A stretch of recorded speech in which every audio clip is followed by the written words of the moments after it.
Please enjoy your meal. We will begin our program shortly.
Outside a general store, they said yes, she's been here, but their memory wasn't clear. Was it yesterday? No, wait, the day before. Finally got a ride with a preacher man who asked, were you bound on such a cold, dark afternoon? As we drove on through the rain, as he listened, I explained that he loved me with a prayer that I'd find you. Kentucky rain keeps pouring down, and up ahead's another town that I'll go walking through with the rain in my shoes. Searching for you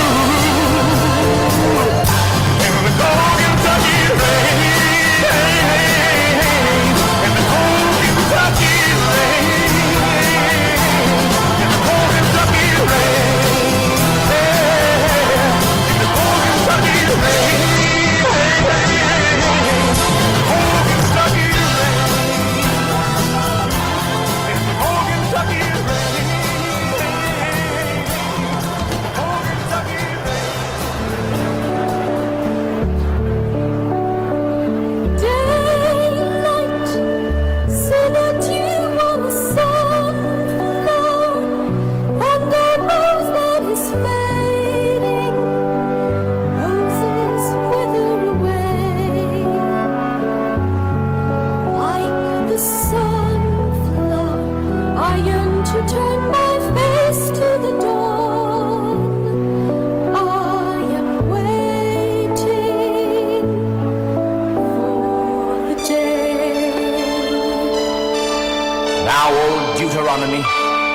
just before dawn, through a silence you feel you could cut with a knife, announces the cat who can now be reborn and come back to a different Jellicle life.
gonna make it all. This is a man's world. But it wouldn't be nothing, nothing without a woman or a girl.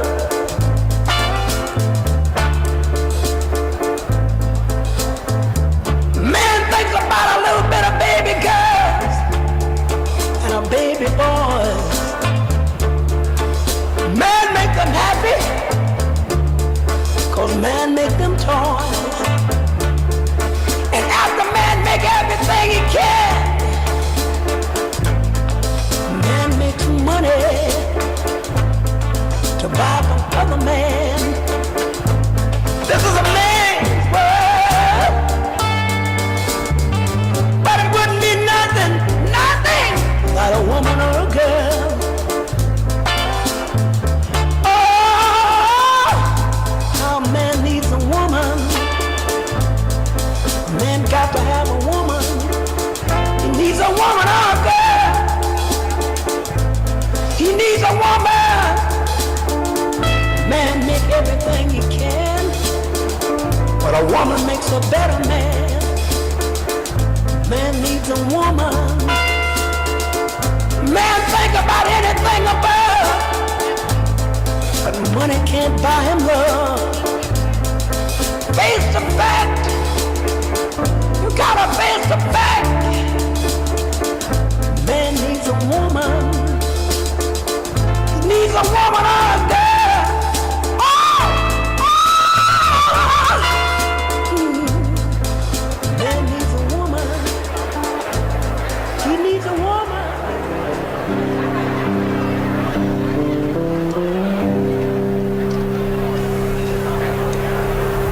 Oh, I wish I was in the land of cotton. Old times there are not forgotten. Look away,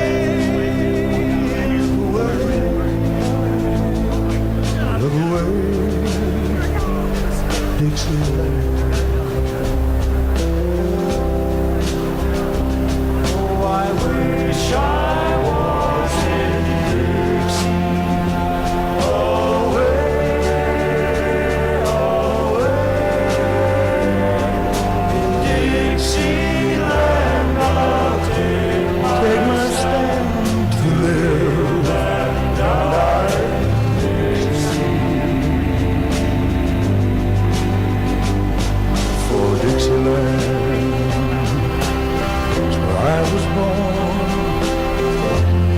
Early Lord, one frosty morn. Look away, look away, look away, Dixieland.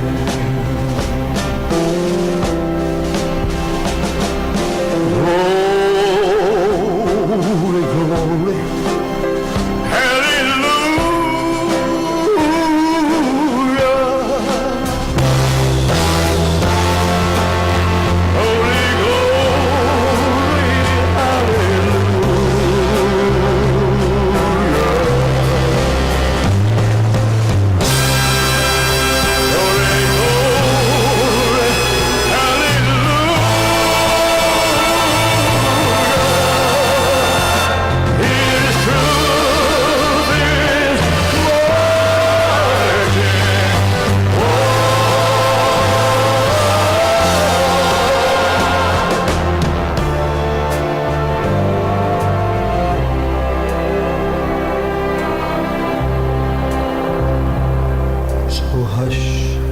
little baby, don't you cry.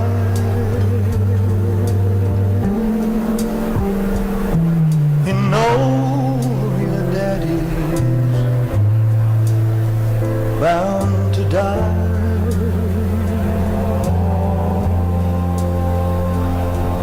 But all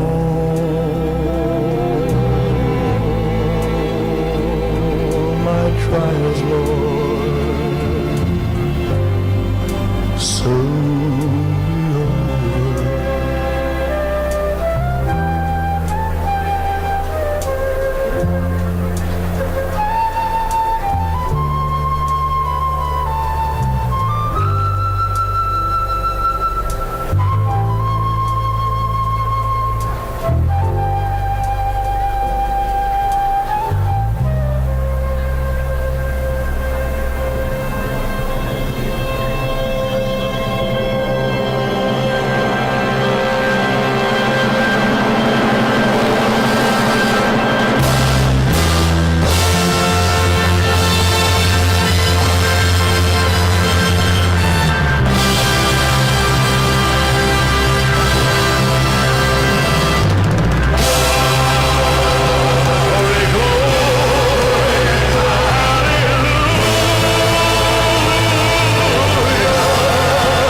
much more than you'll ever know.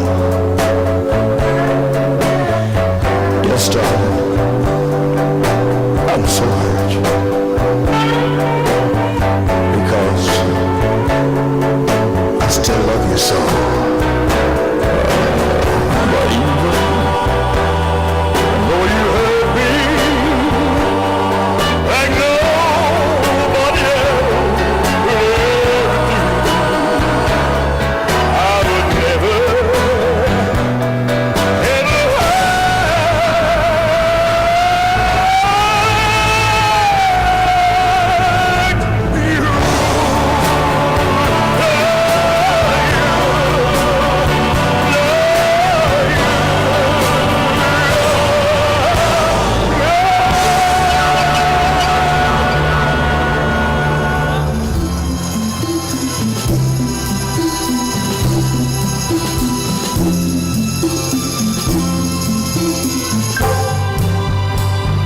Seven lonely days and a dozen times ago, I reached out one night and you were gone.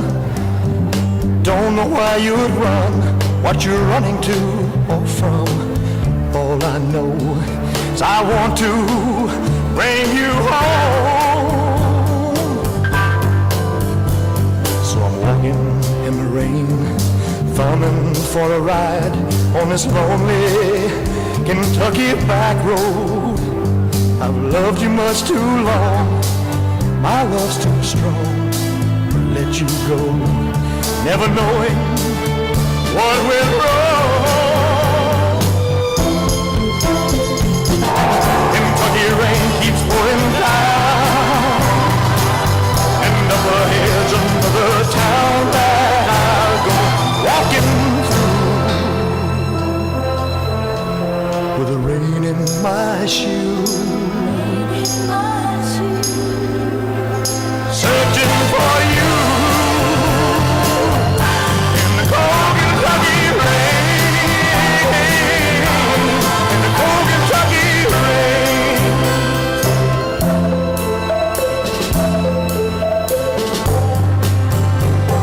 Showed your photograph to some old gray-bearded men sitting on a bench outside a general store. They said, yes, she's been here, but their memory wasn't clear. Was it yesterday? No, wait, the day before. Finally got a ride with a preacher man who asked, were you bound on such a cold, dark afternoon? As we drove on through the rain, as he listened, I explained that he loved me with a prayer that I'd find you. Kentucky rain keeps pouring down, and up ahead's another town that I'll go walking through with the rain in my shoes, searching for you in the cold Kentucky rain, in the cold Kentucky rain, in the cold Kentucky rain, in the cold Kentucky rain, cold Kentucky rain, in the cold Kentucky rain. Daylight, silhouette you on a sunflower, and a rose that is fading. Roses wither away, like the sunflower. I yearn to turn my face to the dawn. I am waiting for the day. Now, old Deuteronomy, just before dawn, through the silence, you feel you could cut with a knife. Announces the cat, who can now be reborn and come back to a different Jellicoe life.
Ladies and gentlemen, please welcome your Congressman from the 9th Congressional District, Richard Hudson.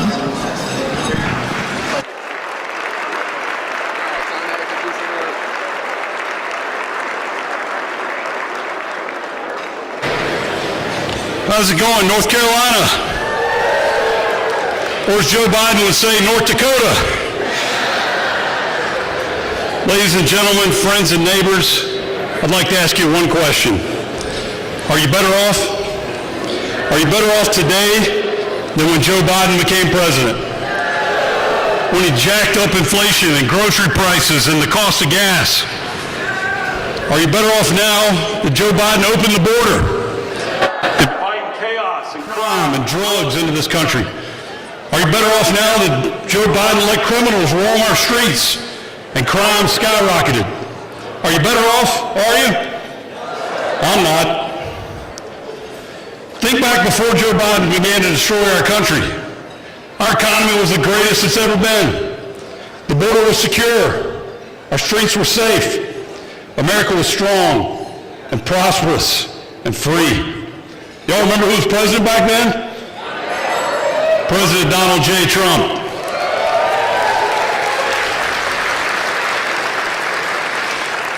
When you think about it, the years since 2016 have presented the perfect opportunity for our country to see side by side what conservative policies can do and what liberal policies will do.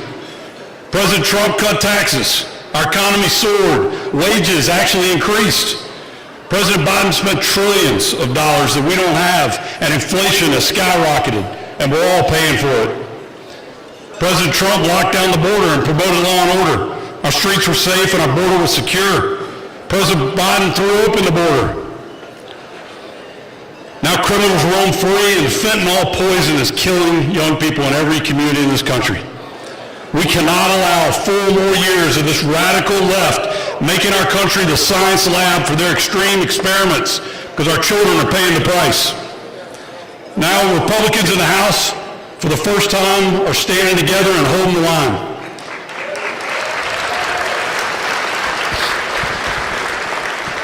Democrats control the Senate, and Joe Biden, of course, is in the White House, but you can be proud of Republicans in the House.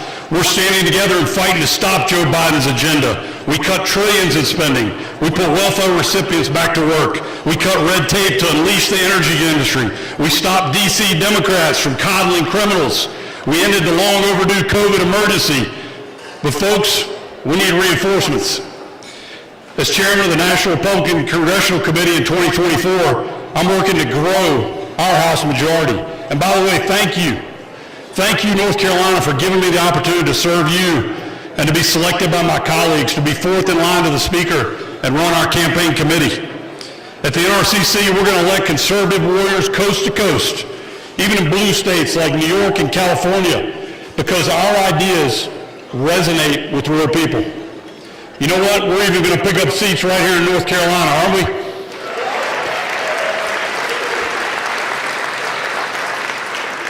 Jeff Jackson, Don Davis, Wally Nickel, we're coming for you.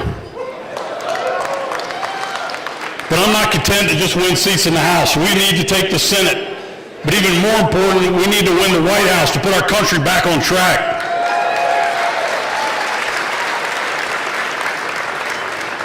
And I'm here tonight to officially and formally endorse Donald J. Trump for president.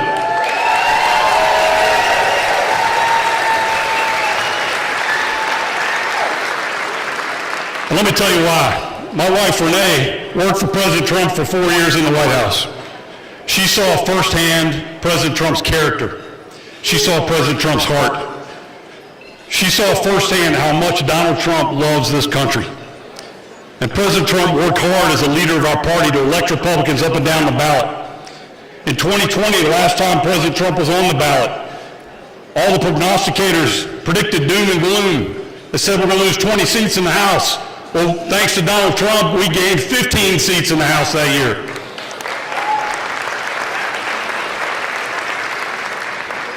I have personally witnessed President Trump working the phones, making calls on behalf of our candidates, including myself, because he cares about building a strong party and he cares about the team.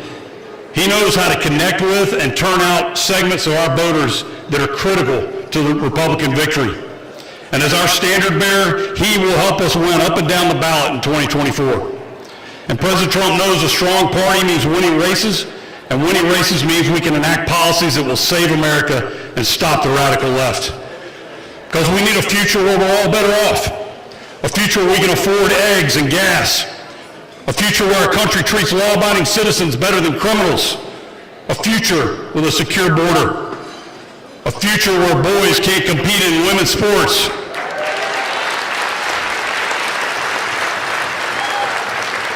a future without Joe Biden, a future led by President Donald J. Trump. Are you with me? Let's make America great again. Thank you, North Carolina. God bless you, and God bless America. Thank you.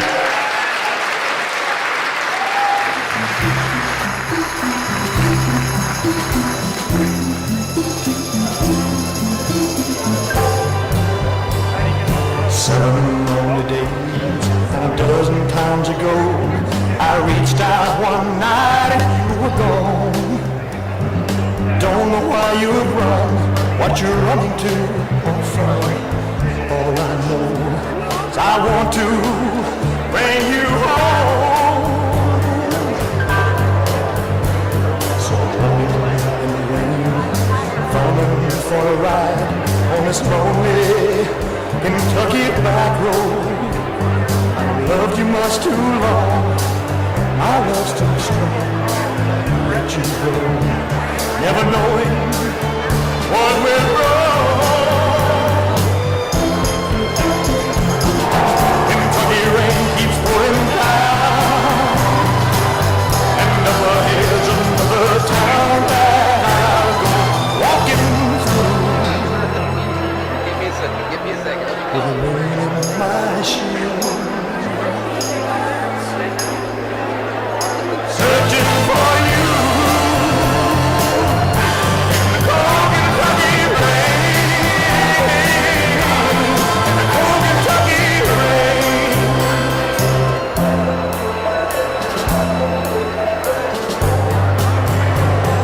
Showed you a photograph, there's an old gray bearded man sitting on a bench outside a general store. He said, yes, she's been here, but their memory wasn't clear, wasn't yesterday. No, wait, the day before. Finally got a ride with a preacher preacher man who asked, were you bound on such a cold, dark afternoon? As we drove on through the rain, as he listened, I explained that he loved me with a prayer that I find you. Kentucky rain keeps pouring down, and up ahead's another town that I'll go walking through with the rain in my shoes, searching for you in the cold Kentucky rain, in the cold Kentucky rain, in the cold Kentucky rain, in the cold Kentucky rain,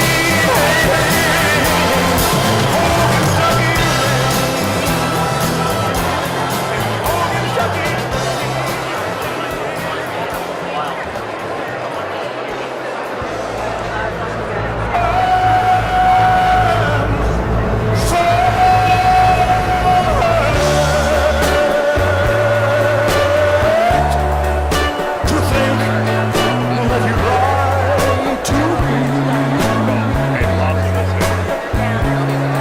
I'm hurt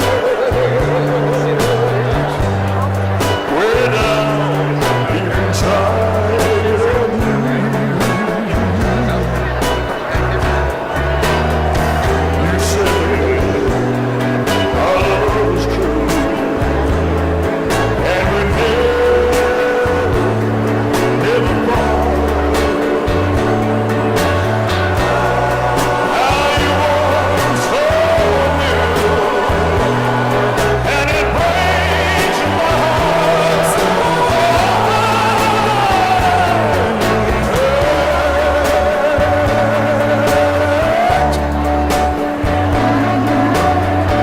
Much more than you'll ever know.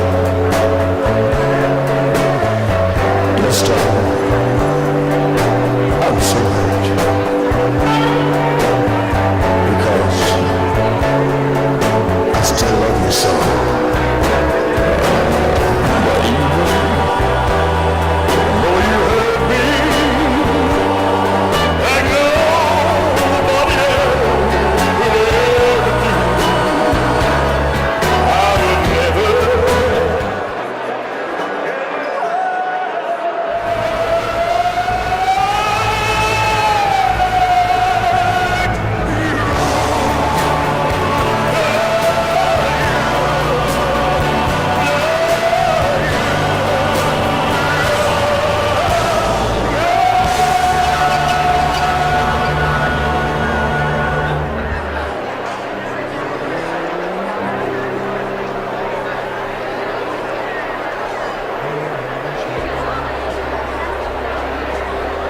In the land of This is the first time I've ever seen somebody old time there are none for.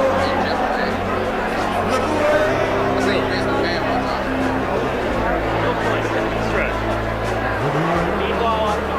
Yeah, it's like that. That's cool.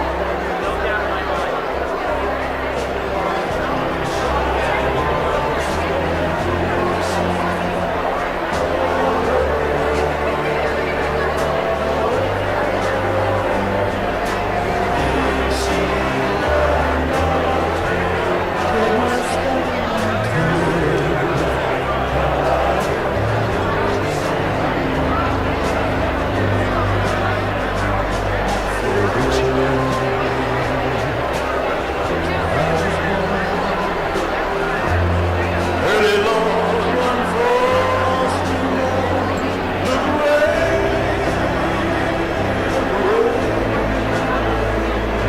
Look away. Don't you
Ladies and gentlemen, please welcome your chairman of the North Carolina Republican Party, Michael Watley.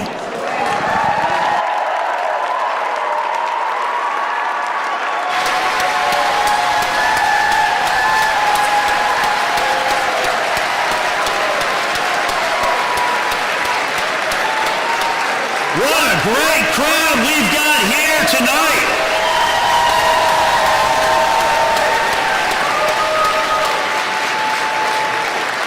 Welcome to the biggest and the best North Carolina Republican Party convention that we've ever had. We have had an absolutely fantastic run of show with a whole lot of great speakers.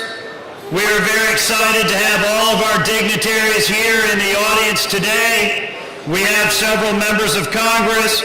We have several members of the legislature. We have several courts. And we've got Republicans from all 100 counties who are here tonight. And this has been an absolutely fantastic convention. Now, you guys know we had a couple other speakers last night and earlier today for lunch.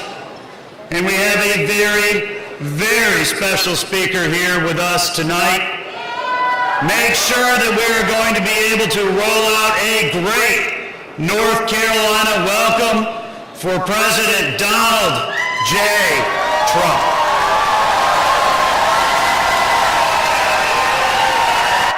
Here's a question for you. Just how far are the radical left and inside the Beltway bandits willing to go to stop him? We all know they hate him for winning the fight to protect life, for exposing their deep state, for draining their precious swamp. And they already know he'll crush Biden. So like a pack of rabid wolves, they attack. So let's impeach him. Let's get tainted radical left prosecutors to charge him. Let's conspire with Hillary and the FBI with fake stories about him. All to distract from Biden's incompetence, weakness, and money-grabbing corruption.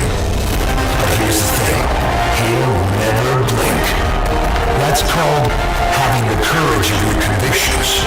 And it's why he's our president. I'm Donald J. Trump, and I approve this message.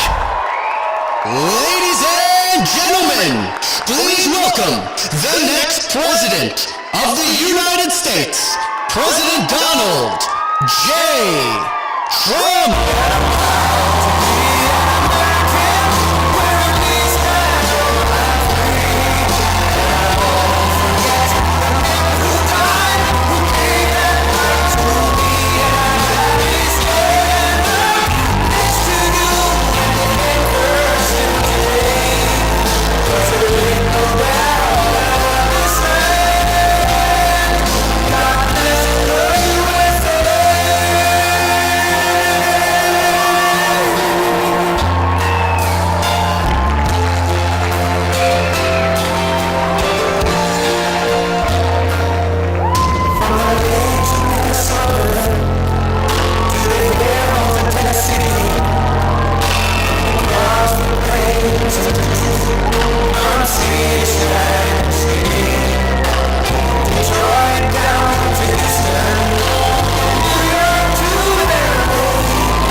Thank you very much.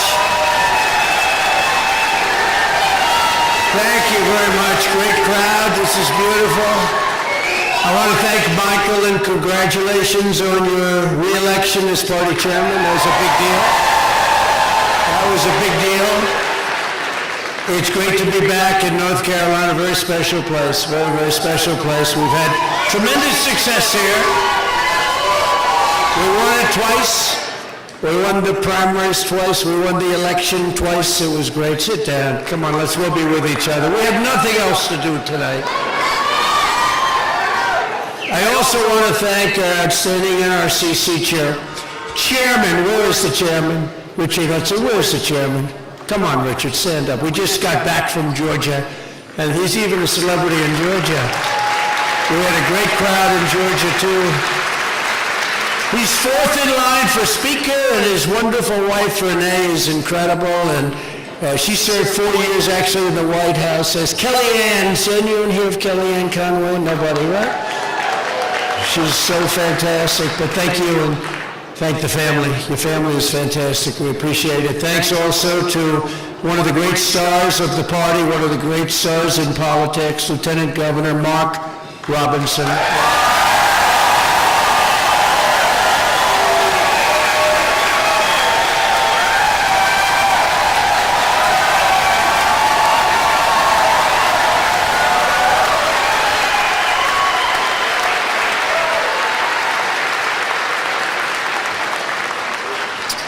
And I'm going to endorse Mark, but I'm not going to tell you about it tonight, okay?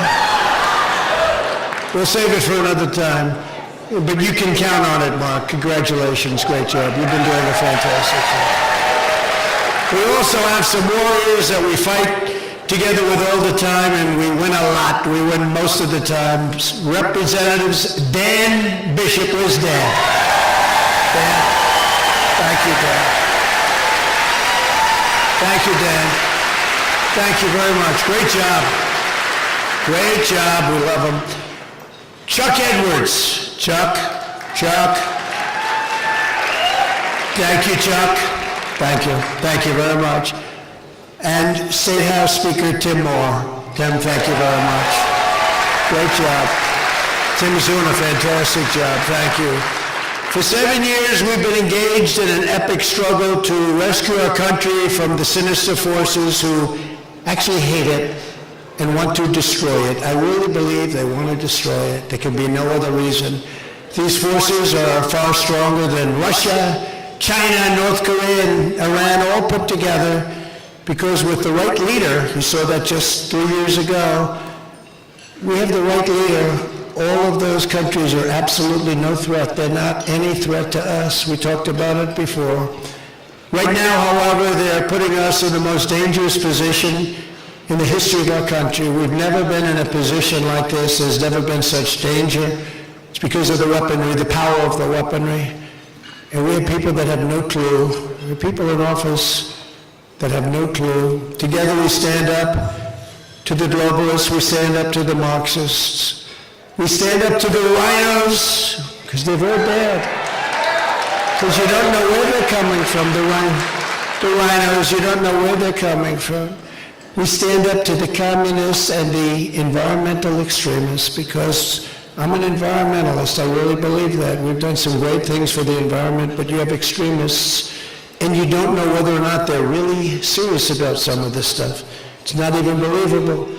We stand up to the open borders fanatics destroying our country, the radical left Democrats, their lawless partisan prosecutors, and the fake news media. We have a lot of it back there, but not all of them are fake. That's a big group back there, by the way. Dan, I think they're here for you, maybe. Huh? And on November 5th, 2024, we're going to stand up to the corrupt political establishment. We're going to evict a totally corrupt president named Joe Biden from the White House.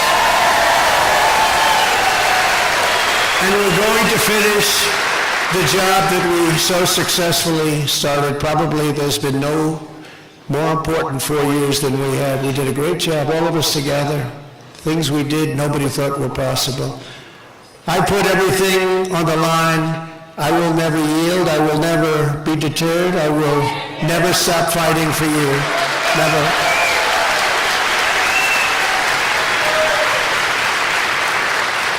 And if I wasn't leading in the polls by so much, we'd have no difficulty. And you know, they're the party of disinformation. They say, oh, we want to run against Trump. In the meantime, we got 5,000 prosecutors after us because they don't want to run against Trump. We beat him the first time. We did much better the second time. We beat him. We did much better the second time. More than any other president, more votes than any other sitting president has ever gotten, and more votes in terms of the margin, from 63 million, and they had millions and millions. No president's done that. Usually they get less the second time. You know, you get tired of them. They weren't tired of me because we got many more votes. With your vote, we will take back our country from these fascists and thugs, and we will indeed make America great again.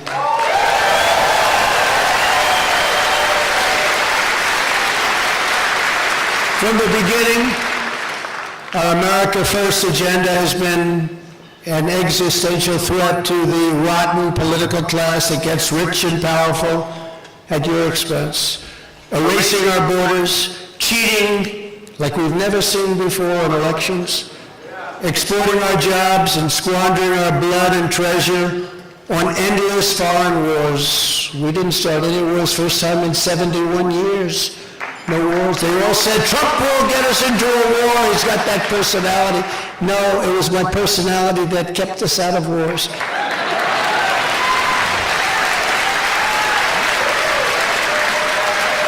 But we finished some wars. We finished ISIS, 100% of the caliphate. We knocked out ISIS. We did whatever we had to do. And we were respected all over the world as warriors without having to fight wars. You know who doesn't fight too many wars? China. You ever noticed? It's all talk. It's beautiful military. They try and beat you economically, not militarily, and there's something very smart about that, isn't there? But they respected us. They respected your president, and they respected our country. They no longer respect us, and it's very sad what's happening. They've launched one hoax, these people we have to deal with, and they've launched witch hunt after witch hunt, and they just try to stop our movement. They want to do anything they can to thwart the will of the American people. It's called election interference. That's what they're doing now. This is election interference. And we've never seen it on a scale like this. And you have to understand, the other side is downright crooked. That's why we now call him Crooked Joe Biden, because, you know, we took the name away from Hillary. She suffered enough with that name. So I retired the name from Hillary because I wanted to bring it over to Biden, because he's probably worse than she ever was, and that's saying something. As the Durham report proved, they spied on my campaign. They forged false evidence to get illegal surveillance warrants. The FBI offered $1 million for a fictitious dossier written by a foreign spy to try and frame me for treason. We beat it all off, didn't we? They put our country through hell, and they knew it was a lie the entire time. They knew it was a lie. They knew the laptop from hell was a lie. They knew everything. Remember, it's not me they're going to go after. And if you think of it, whoever took my place, and I hope it's not going to be anybody, because we're the ones that are going to save this country, because our country's in trouble. They'll go after that person, and that person will not be able to withstand the fire. And I know all of them. I know them all. And they actually admit it. They come to me, how do you stand this? And I usually look at them and say, in a sick way, I sort of enjoy it. Because it exposes them. It exposes them for what they are. And it's also lifted the poll numbers to even higher legs. Have you seen this? The polls are through the roof, and the fundraising, small dollar fundraising, is setting records. But still, you get indicted over nothing? You get indicted over the Presidential Records Act, which they don't even admit they call it the Espionage Act. These are sick people. We had Russia, Russia, Russia, Ukraine, Ukraine, Ukraine, the no collusion Mueller witch hunt, impeachment hoax number 1. Remember the perfect phone call? Impeachment hoax number 2, the illegal censorship of the Hunter Biden laptop from hell, the 51 intelligence officials who falsely said it was Russian disinformation. Remember they said that? I said, nobody believes that. Who would believe that? You see the pictures, horrible pictures. The real pictures haven't been exposed yet. But all of this, and it just kept coming and coming and coming, and it would for another person in my position, but they wouldn't be able to handle it, they wouldn't be able to take it, because you're dealing with crazy lunatics. Now the Marxist left is once again using the same corrupt DOJ and the same corrupt FBI and attorneys general and local district attorneys to interfere in our election at a level that our country has never witnessed before. These criminals cannot be rewarded, they must be defeated. We have to defeat them soundly. In the end, they're not coming after me, they're coming after you, and I'm just standing in their way.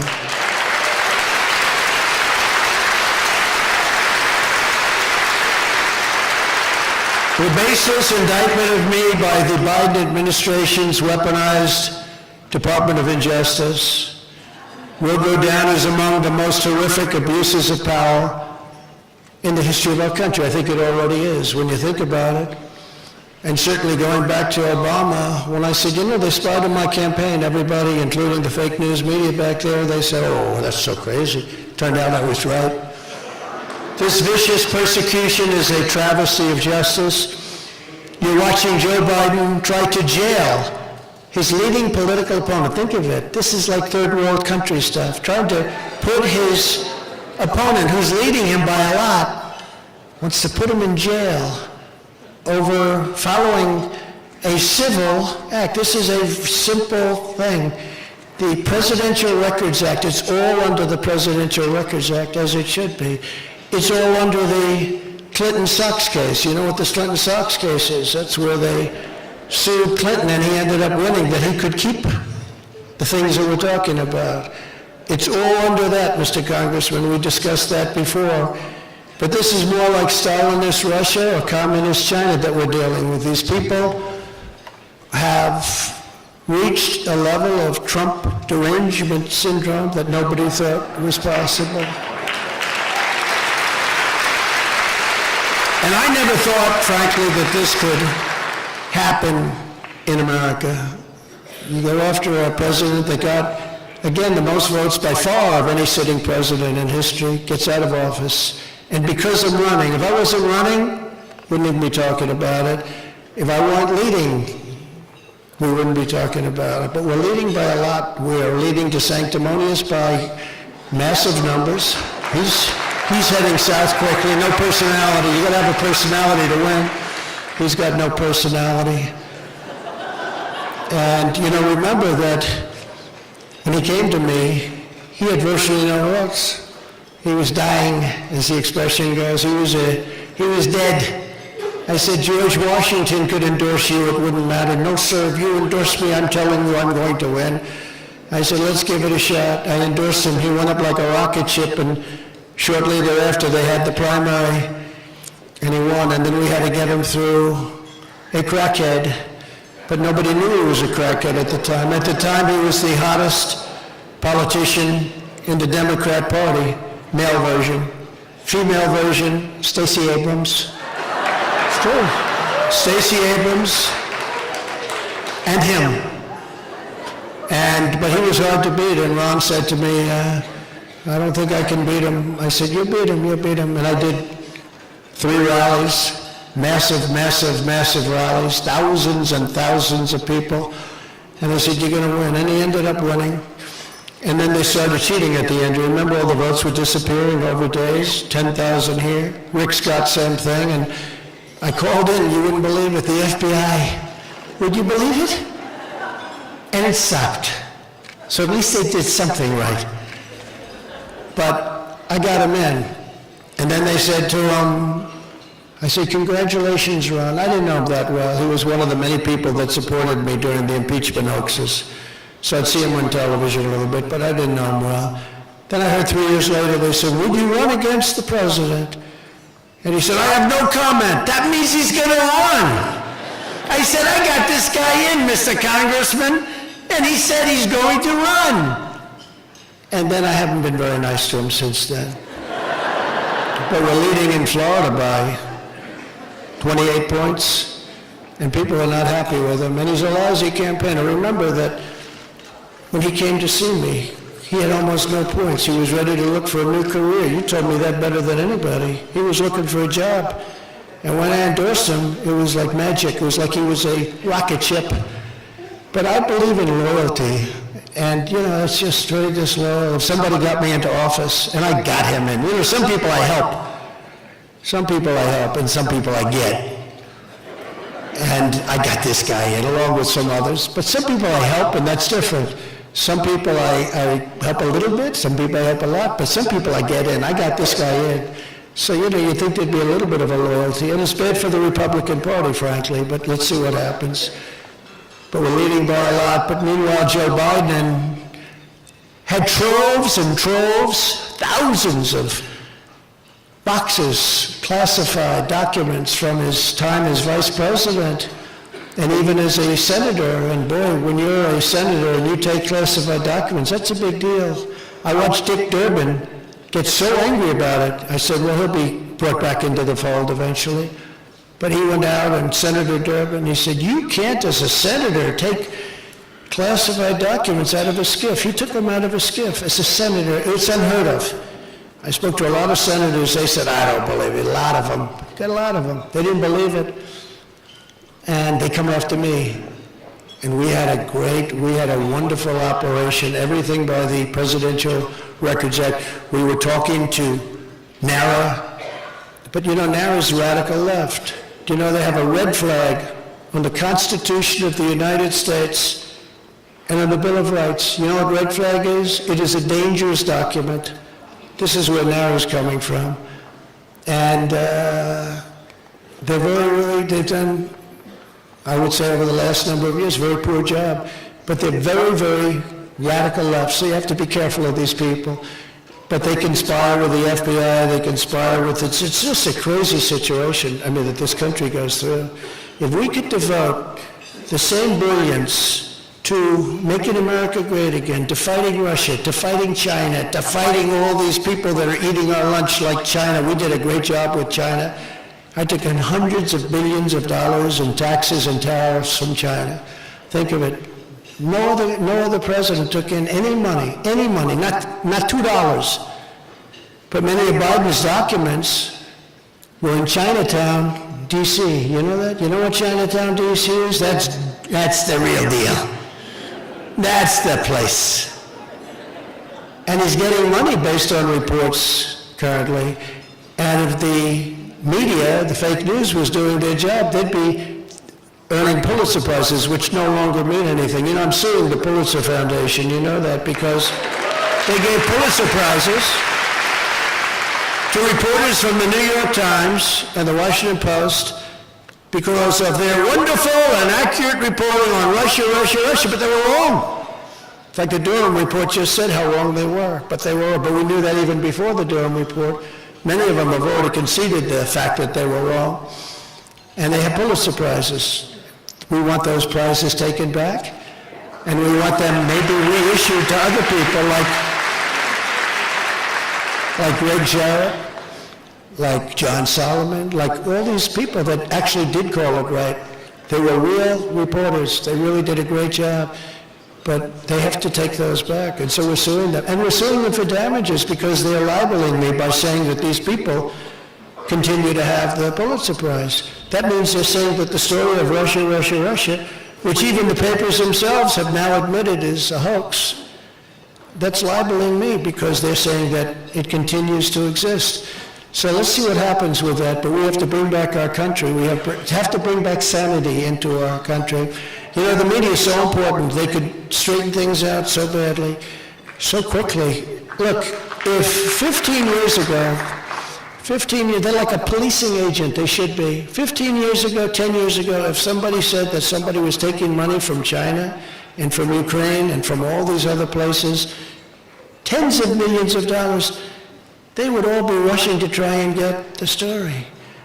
Woodward and Bernstein, I'm not a fan of either one, actually. I got to know them, major sleazebags, but, you know, Woodward looks like such a wonderful guy. He's absolutely the worst. What sleazebags? Oh, poor Richard Nixon, he had to put up with them, but I got my own problems with these people. But Woodward's a sleaze. Bernstein, I don't know, but he looks pretty bad to me. I don't know Bernstein. I heard he was the poorer of the two. He seemed to be that.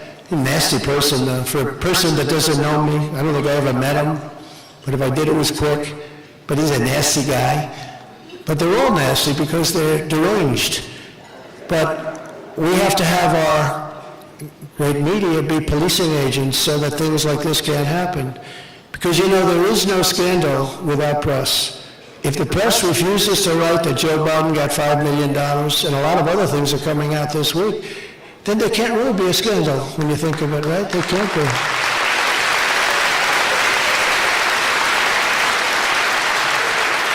Jamie Comer and Jim Jordan have been incredible in the whole of their committees.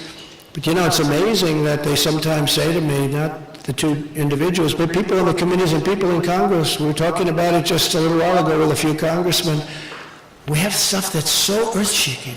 And you put out the announcement and you think it's going to be headlines in the New York Times and the Washington Post and every paper and every ABC, which is real fake. I call it ABC fake news, NBC fake news, CBS fake news. But you put it, or I put fake in front of every one of them. And nobody can say it's not. It's like they're coordinated. They're totally coordinated. They use a word, like they had a word not so long ago, manufactured. The votes are manufactured. Every station said the same thing. It's never been used in politics before. Nobody ever said votes are manufactured. Every one of them. We want to report that the votes have been manufactured. You turn to the next one, ABC. The votes have been manufactured. It's like somebody sends them a memo what to say. But if they were honest, our country would be in such great shape. Amazing. But they're not. It's no coincidence they indicted me the very same day it was revealed that the FBI hid explosive evidence that Joe Biden took a $5 million illegal bribe from Ukraine. Now, this is done. I haven't read anything about it. This would have been the biggest story in history 10 years ago. Walter Cronkite would have reported it, and he was on the liberal side, to put it mildly, but he would have made this the biggest story. But we don't have Walter Cronkite anymore, do we? The Walter Cronkites and the great ones are gone. Right as they're closing in on Hunter and Joe Biden, they want me to put up with this form of retribution like nobody's ever seen before, but it's okay because the public is smart. You know, it's amazing how smart the public is. I go through the town. I was always doing well, and people liked me, and we did great with the, all the votes we got, the most ever for sitting president, but I was doing great. I've never had receptions. We just left Georgia, and we had a room that was, they'd never had anything like it. And there were thousands and thousands of people outside trying to get in for the Republican chairman's lunch. Not normally the biggest thing. Now, because Michael is so outstanding, of course, this is a big deal. But you've never seen the streets, tremendous crowds at the airport waiting, the airport being very far away from the venue where it was, people all along the roadway. And this is not really campaign season. People are disgusted with what's going on in our country. They want America back. They want America back.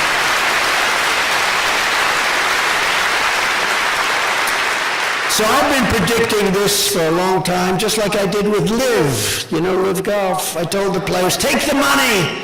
They all call me and say, thank you very much. Should I take $185 million? Say, yeah, take it. But sir, that means I have to leave the tour. Don't worry about it. Take it, because three things are going to happen. They're going to merge, which I predicted they would, and it was nice. They actually covered me very well. They said it was like really good. But they're either going to merge or they're going to be successful. In one case, got $185 million. Great one, Dustin. Great player, Dustin Johnson. Brooks Koepka. These guys, they're great.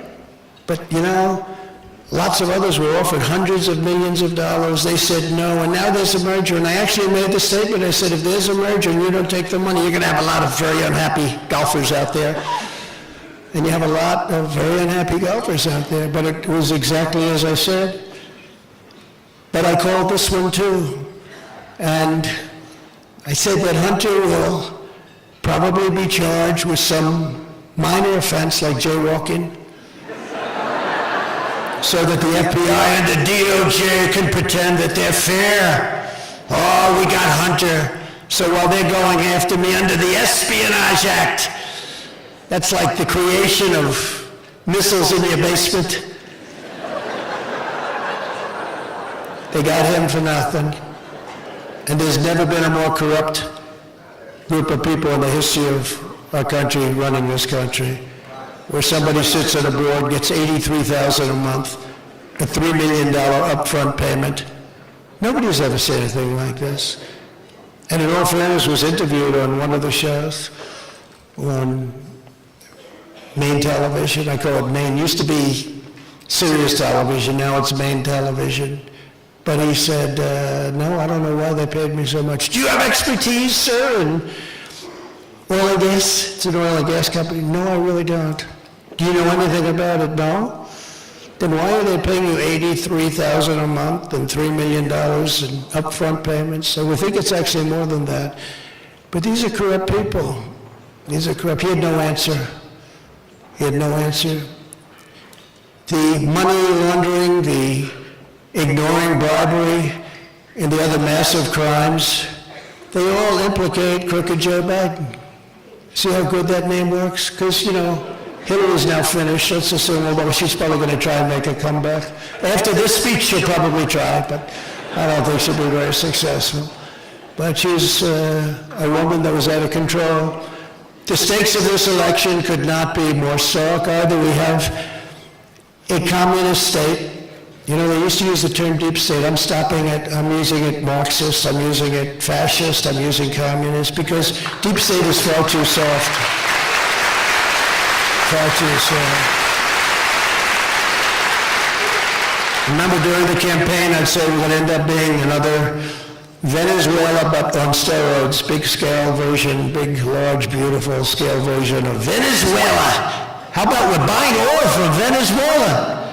When I left, Venezuela was ready to collapse. We would have taken it over. We would have gotten all that oil. It would have been right next door. But now we're buying oil from Venezuela, so we're making a dictator very rich. Can you believe this? Nobody can believe it. Their oil is garbage. It's horrible. The worst you can get. Tar. It's like tar. And to refine it, you need special plants. And these people are talking about not doing oil. We have liquid gold, the best, most beautiful stuff you can get. Liquid gold, better than gold, right under our feet. We have more than Saudi Arabia. We have more than Russia. We were going to have the greatest energy system in the world. We're going to pay off debt. We're going to reduce taxes. We're going to make so much money that these guys came along and they stopped it all. What we had done is amazing. But with Venezuela, they put their oil and they refine it in Houston. So all of those pollutants go right up in the air. We don't want to take oil because we want to watch the environment, but we'll take the worst tar in the world, burn the crap out of it, create oil, and watch it go into our atmosphere. So the environmentalists have no problem with that. So we lose economically, and we also lose from an environmental standpoint, because it is really dirty stuff, the dirtiest stuff you can imagine. We take it from Venezuela, and we also make the country strong again. And the head of the country is a dictator. It's not even believable, some of the things that are happening. Open borders. Who would believe open borders? Who would believe no voter ID? I want to vote. Oh, go ahead and vote. That's why they have all these people coming, and they think they're going to be able to vote. The funny thing is a lot of them turned for Trump.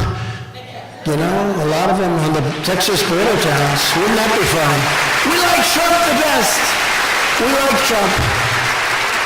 But the governor of Texas called me right after the election. He said, "You've done something that's unprecedented. You won every single town along the border, mostly Hispanic." He said, "That hasn't happened since," he called it Reconstruction. I said, "Is that Civil War? Would you say that's Civil War?" The Civil War, you know, term we haven't heard in a long time, Reconstruction, but hadn't happened since Reconstruction, Civil War. But it happened. We did incredible. We're doing incredible with Hispanics. At the end of the day, either the communists destroy America or we destroy the communists.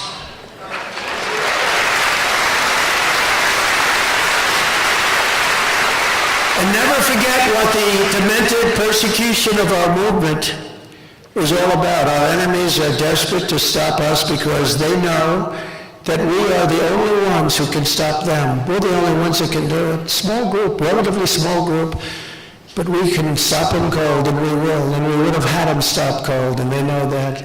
And they cheated like dogs. They cheated like nobody's ever cheated before. You turn on your television at 10 o'clock, you would have said, Pennsylvania's a lock. We were up by so much, a lock. All of a sudden you see that big fat dump, that big dump at 3:02 or whatever it was in the morning. It's a disgrace what happened. What's happening to our country is a disgrace. But I promise you this, if you put me back in the White House, their reign will be over and America will be a free nation once again.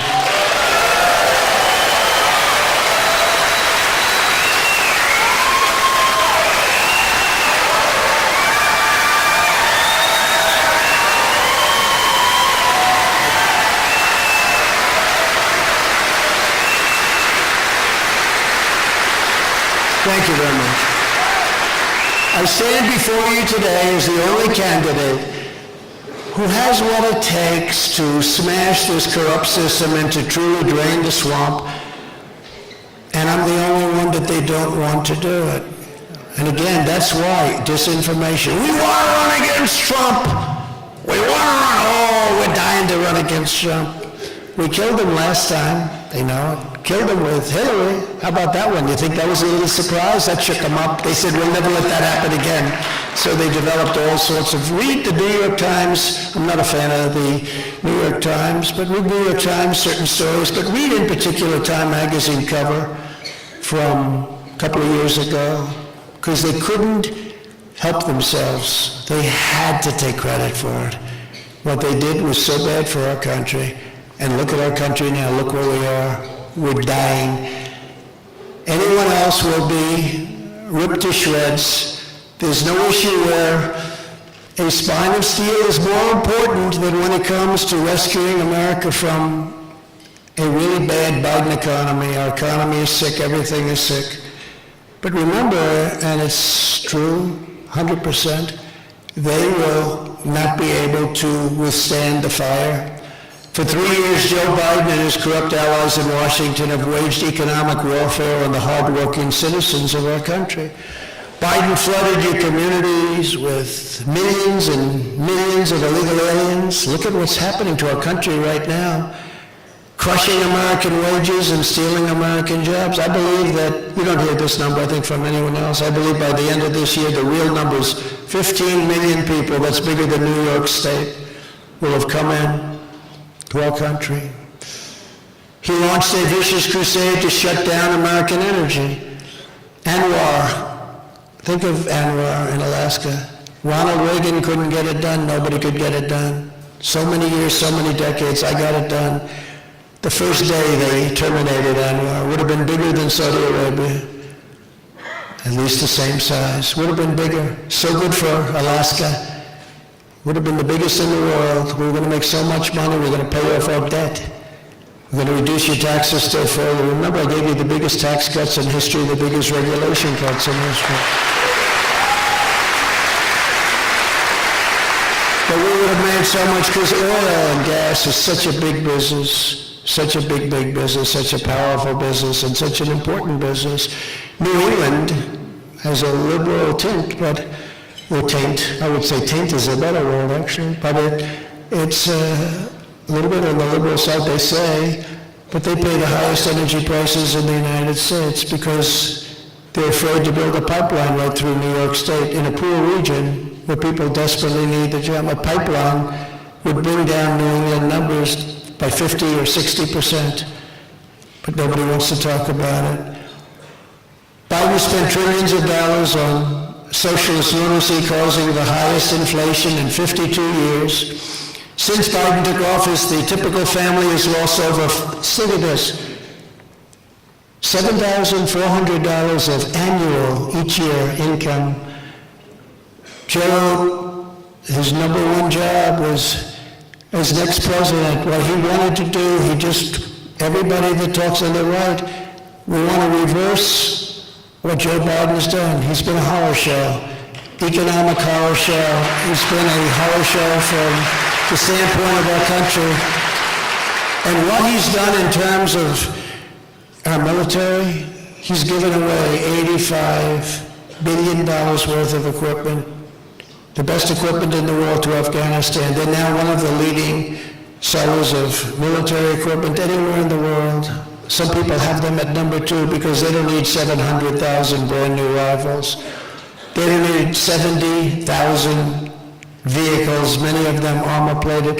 Think of your friends that have a used car lot and think of them as big, they're big. If they have 300 cars in that lot, it's a lot. We gave away 70,000, some of them costing millions of dollars, vehicles, armor-plated, 4 inches of armor.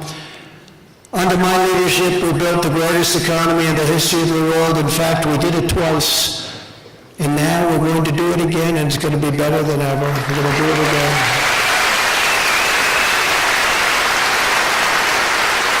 As president, I ended years of bitter betrayals of North Carolina workers. North Carolina was hit very hard by the Democrats. I withdrew from the job-killing Trans-Pacific Partnership would have killed your state. A globalist calamity that would have killed American manufacturing forever. I stopped it, I ended it. It was a disaster known as NAFTA. I killed NAFTA. Nobody thought it could be done. You know, you had to get it killed through Congress. You helped a lot, Mr. Congressman. It was the worst trade deal ever made. Nobody thought, because you have people, I don't know where they get their thinking, but you know, they get it from lobbyists and lots of other people, and it's hard to get the votes even when something is really good. And we replaced it with the USMCA, that's the Mexico-Canada trade deal. And you know how I know it's good? Because they are working feverishly to try and renegotiate the deal because they're getting killed by that deal. And I just hope the Biden administration doesn't do it because we suffered with NAFTA for decades. NAFTA was the most unfair, it was the worst trade deal probably ever made. I stood up to China like no administration has ever done before, bringing hundreds of billions of dollars pouring into our treasury from China when no other president had gotten anything from China. They never got anything. They got a lot of bullshit, that's what they got.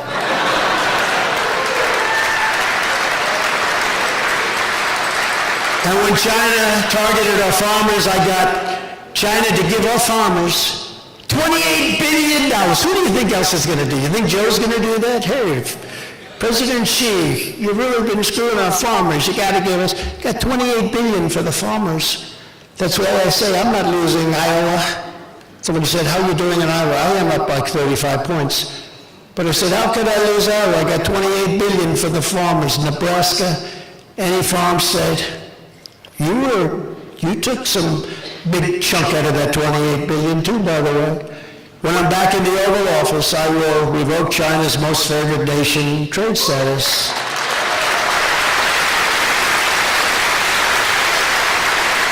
And remember, they got that because they said they were a developing nation. Well, you know what? Honestly, we're a developing nation. Our cities are going to hell. We have to redevelop our cities. Our country is going to hell.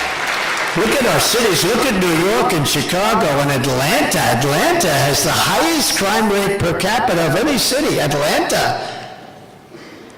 Where they're trying to get me on a perfect phone call. People kill people and they never even get interviewed. But let's get Trump on a perfect call. A call that was so good, it was actually better than my perfect call with the Ukrainian President, Zelensky. It was more perfect. But think of it, I had many lawyers on this call. Just to diverge, I had many lawyers on this call, state lawyers. Brad Rathensberger's other call. I was calling to complain about the election because I said it was rigged, and had good reason. But we had there many lawyers. I said things, and that was it. The call ended. Future calls were going to be, and nobody said, "Sir, you shouldn't say what you just said. What a horrible thing." We just talked. What I said was perfect. It was actually perfect. Could not have been better. Most people have read it. They've said, "Oh, what's wrong with this? It's just a con job." They con. They're all disinformation, misinformation. It's a con job. If there were a problem with that call, these state lawyers would have said, "Sir, you're not allowed to say that. Would you please take it back?" This came up long after that call was made. It's like John Lovitz. Remember John Lovitz on Saturday Night Live? He's probably a Trump hater, but I'll use his name anyway. The liar. They called him the liar. Yeah, I went to Harvard. That's where I went. I went to Harvard. I'm a businessman. That's right, I'm a businessman. Well, they did it too. They said, let's see, there was a call with Trump. That's right, there was a call. Yeah, I think he said something. Let me tell you.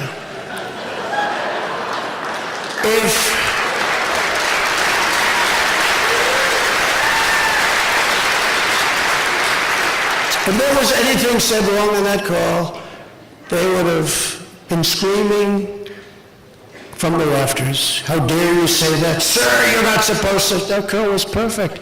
I complained about election fraud, and I wanted them to do something about it, and they should have done something about it, but they didn't. We will gain total independence from China. We will make the United States the manufacturing superpower of the world, and we were starting to do that. Tremendous money was coming in, and to your state, it was coming into North Carolina. What a place.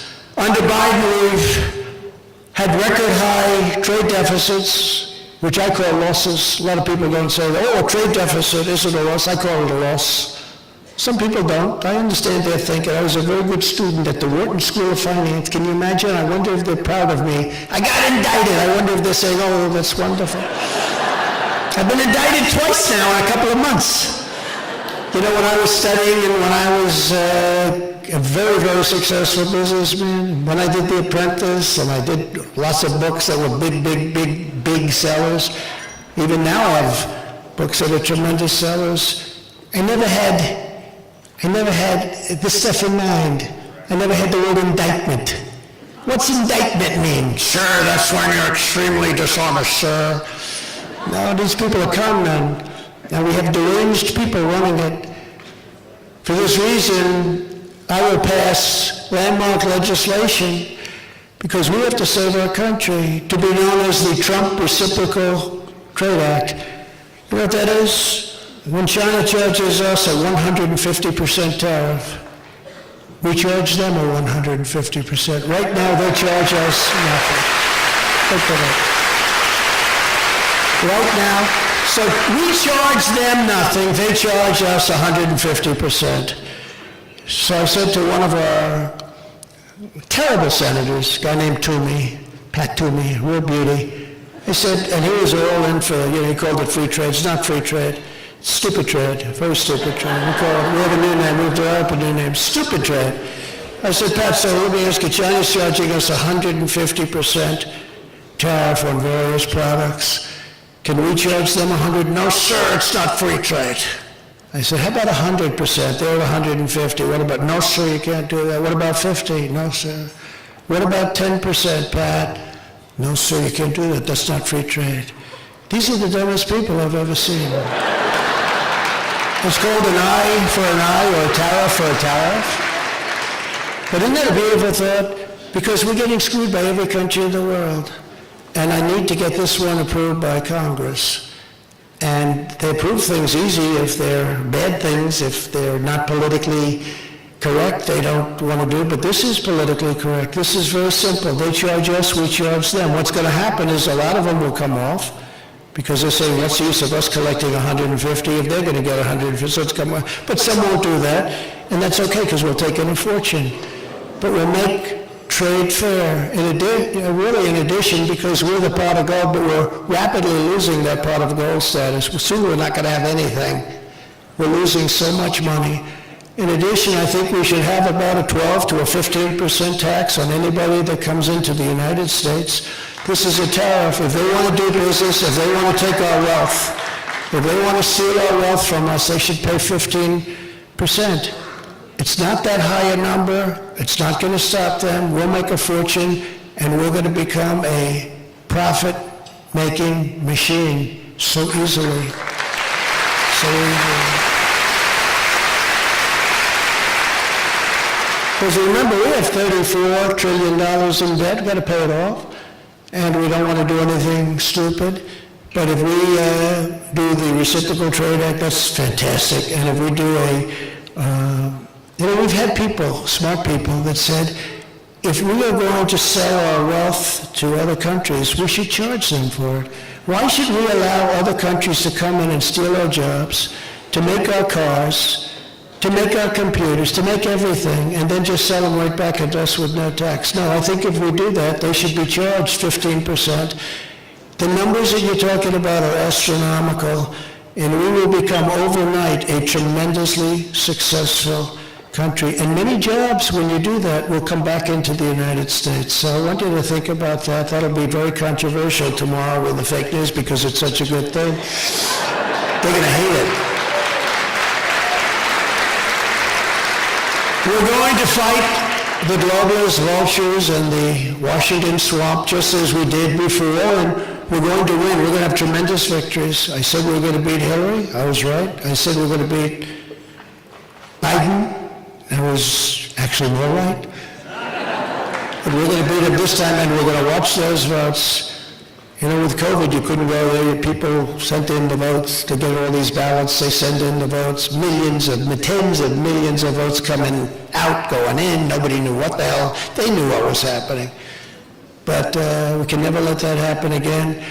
Remember this Jimmy Carter, and he's a nice man, and I know he's not well, so I'm not going to say anything. But Jimmy Carter had a commission, and he said you can't do mail-in ballots. If you have mail-in ballots, it's going to be rife with fraud. Of course it's going to be rife with fraud. People are getting 7 ballots, 8 ballots, and we can't do it. We're not going to have a country left. France used to do it. They got out of it because they said it was so fraudulent, and they went to paper ballots, same-day voting, voter ID, and you know what? They had an election. They got 36 million votes.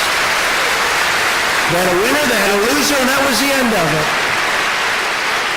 Very simple. A lot of people, it sounds too simplistic, but paper ballots, they make certain watermark paper. That's phenomenal stuff. It's actually technologically advanced paper, if you can believe it. But we should do paper ballots, we should do voter ID, and we should go back to same-day voting. We should also have just one day. We don't need, even if you call it a holiday, we don't need to have, I don't know if you know this, we don't need to have 48 days of voting.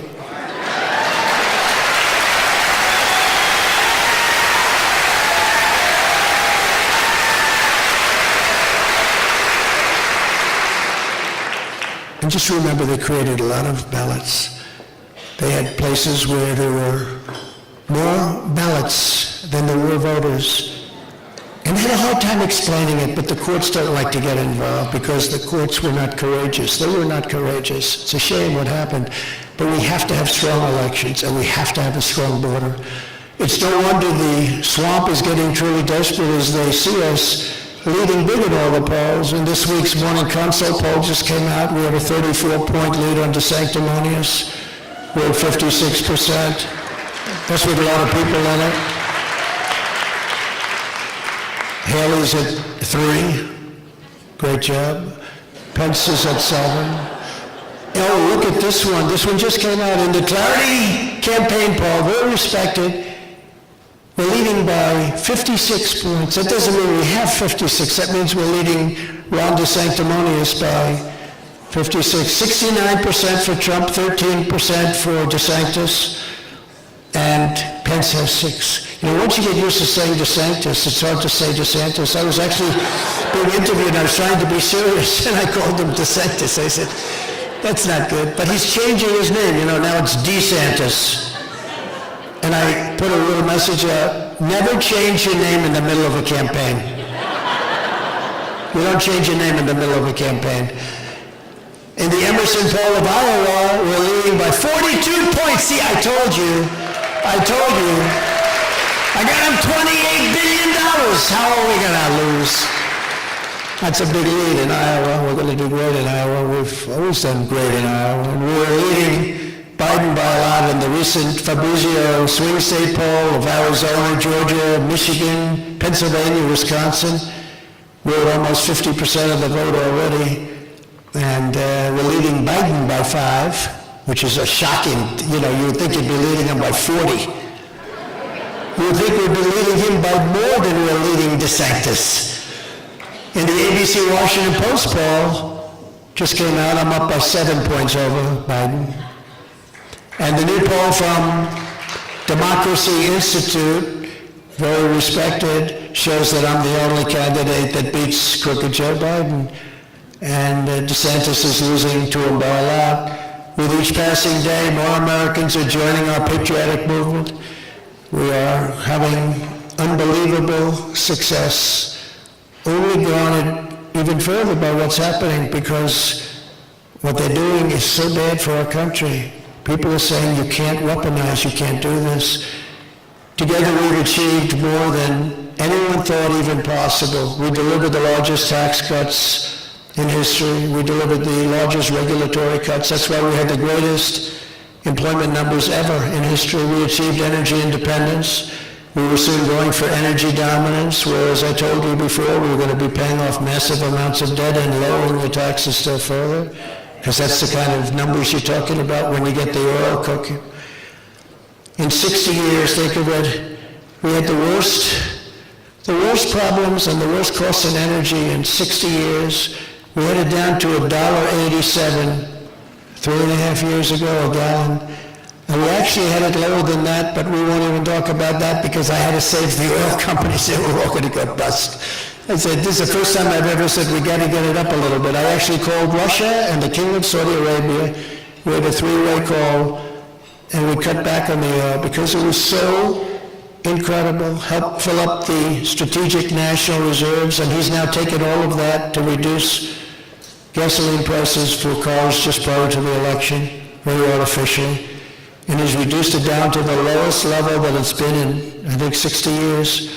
We created the most secure border in U.S. history, built hundreds and hundreds of miles of border wall, was going to build another 200 miles to fill up some gaps that we saw, and then they came in after a very strange election, to put it, I'm trying to be nice, a very strange election, really bad election. But they came in and they didn't want to fill up those walls. So that's the first time I said, these guys actually want to have open borders.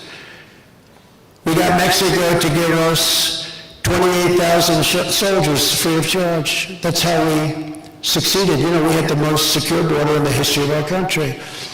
Part of it was I got Mexico, we built the wall, large sections of the wall. We got Mexico free of charge, and I like the president of Mexico a lot. He's a socialist, but as the expression goes, you can't have everything, but I liked him a lot. But I said to the people over in the State Department, I said, give me a list of the 10 top things you would like. And one was that their soldiers helping us with the people coming in, you know, they're coming in through Mexico. And they gave me a list of 10, and the woman who was really a pro, but she was just a little bit naive, she said, sir, you're never going to get this. We've been trying to get this. I've been here for 25 years. We've been trying to get this for 25 years. You're never going to get it. I said, you want to make a little bet? And we had a representative, the top representative, come in to see me, the State Department people. And I said, here's the story. You have to give us 28,000 soldiers free of charge to stop people from pouring into the United States. He said, he laughed. He thought, like, what a stupid guy this is. This guy has to be, so we wouldn't even think of doing that. Why would we do a thing? Because they're coming through your country and you're not stopping them. In the South, they're pouring through in caravans. No, you're going to give it to us? No, sir, we're not. I said, how much do you want to make a bet? He said, we're not going to do it. I said, here I have in front of me, and I'm going to sign it right in front of you, a paper. This was on a Thursday or a Friday. And I said, on Monday morning, we're putting a tariff on all automobiles coming into the United States and all other Mexican products coming into the United States. We're putting a tariff of 25% on everyone. We're going to make so much money over and above the cost of that. And he said, you wouldn't do that. I said, I'm going to sign it right before your very eyes. Watch me sign it. And this goes into effect on Monday morning.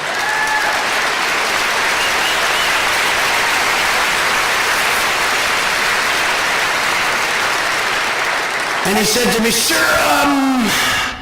do you mind if I take 5 minutes to make a phone call? He was going to call, obviously, the president, because he was the second person. And he came back in 3 minutes, sir, we've decided to give you 28,000 soldiers free of charge. I said, but that's not the end. We also want to remain in Mexico so that rather than having people come in and remain in our country, they remain in Mexico until we approve them, until we check them out, find out who they are. We don't want murderers in our country. We don't want killers. We don't want people that are bad in our country. We don't want gang members. And he said, we'll give you that too, sir. Remain in, that's how, do you think there was a remain in Mexico? You all heard. Do you think that happened just by accident? That happened because of me. And then when Biden came in, he wanted to end it. And even the judge said, why are you doing this? The judge. He said, you can't end it. Why are you doing this? But it expired at a certain point. As an example, Title 42, that's to keep sick people out of the United States, people that are sick. And it was an incredibly successful thing. And they wanted to terminate it 2 years ago. And the judge said, do you know how many people are going to be flooding our nation if you terminate? This is the judge. He's supposed to be making a ruling. He's telling them that they shouldn't be doing this. And he wouldn't let it happen. But it expired a couple of weeks ago.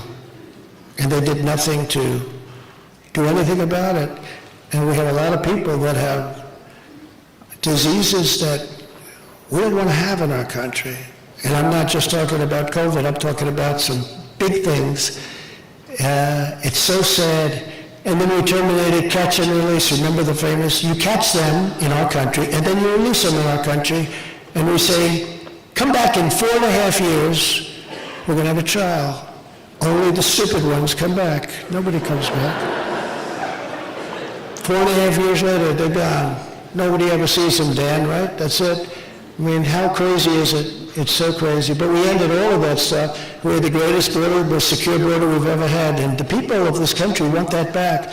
You know, it's very interesting. When I ran in 2016, the border was a big deal. I would talk about the border all the time. The border, the border, the border.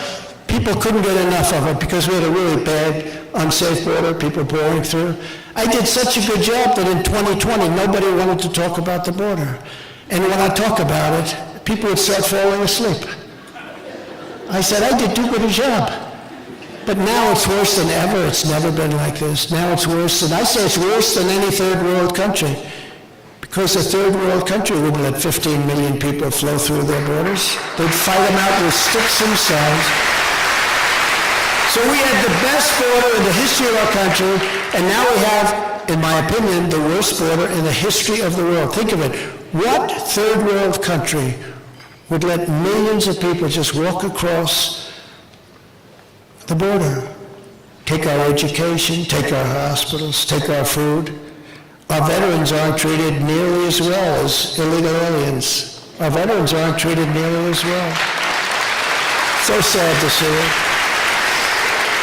And we had the highest approval rating, Dan knows this, of any VA in the country. You know, we passed two things. Number one, we were able to fire people, which you couldn't do for 58 years. It was in the hopper because we had a lot of sadists, we had thieves, and we had a lot of bad people that worked in the VA. Bad people, but the worst were the sadists. They would beat up old, wonderful soldiers, beat the hell out of them. They got their jollies out of it. They're sick. And we weren't allowed to fire them. No matter what they did, we couldn't fire them. I got it, so we fired, I think, about 8,000 people, all sadists and sick people. And there was one group just before me, they caught them stealing $400,000. Stone Cold caught them, and they couldn't get rid of them. They had to keep them. The whole thing is crazy, but we got that done. But of equal importance, maybe more importance, if you had to wait more than a day to get yourself taken care of, and we had all this passed through Congress, If you had to wait more than one day, and you were so helpful, if you had to wait more than one day, by the way, Richard has been a fantastic congressman, Richard Hudson. He really helped us a lot. He was a fighter for this. But if you had to wait more than one day, because people were waiting months, they were becoming terminally ill, waiting. Something they could clean up with a prescription or with a small operation, they'd end up dying, they'd become terminally ill, because it would take 4, 5, 6 months to see a doctor. I said, if you had to wait more than one day, you go to a private doctor, and we pay the bill. We made deals with doctors all over the place, so they can't, they tend to be a little bit high. This is like a golden pot. But we actually saved a lot of money because we were making people better. They were able to live with their families. They weren't dying. It was an incredible thing. We were 92% approval rated, and now it's down the drain because they ended all that stuff, and it's worse than it ever was before.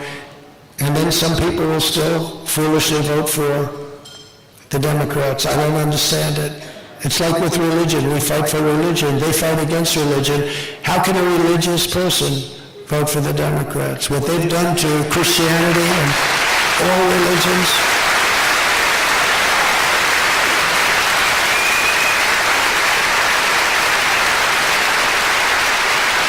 I mean, how can they do it? We appointed nearly 300 federal judges and 3 great Supreme Court justices.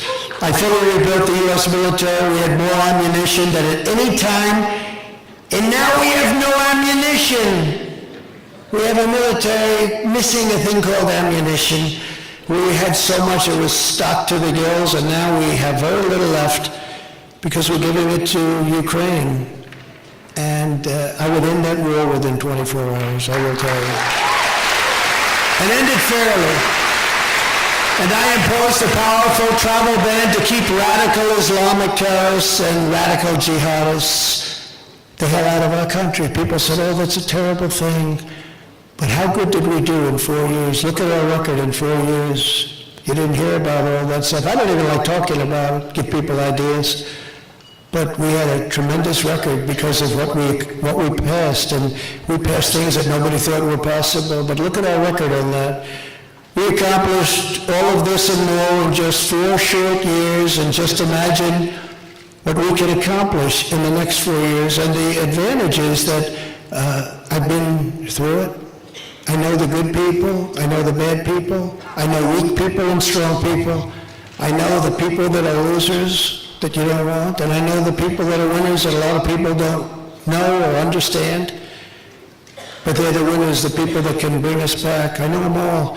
When I first went there, I didn't know how to rely on people. What do you think of this guy? What do you think of that guy? And people were giving me advice. We had great people too. Again, we rebuilt the military, we got all those tax cuts and regulation, because we had great people. But we had some people that I wouldn't have put into place. Guys like Bill Barr, because he didn't have courage, and I wouldn't have put them in place. They missed a great opportunity.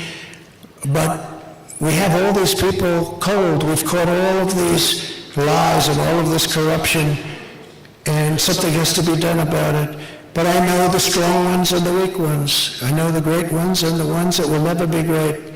And again, it's funny, I was in Washington, D.C. 17 times in my entire life, and most of it was building a hotel down the road from the White House, a beautiful hotel. Now I sold it to Waldorf Astoria, but a beautiful hotel. And but I was only there 17 times, and I never slept over. So I wasn't into that whole world of Washington establishment, but I learned quickly. I learned very quickly, and now I think I'm into it probably more than anybody else, and I know the people. Here's just some of the bold agenda I'll put into effect when we become the 47th President of the United States.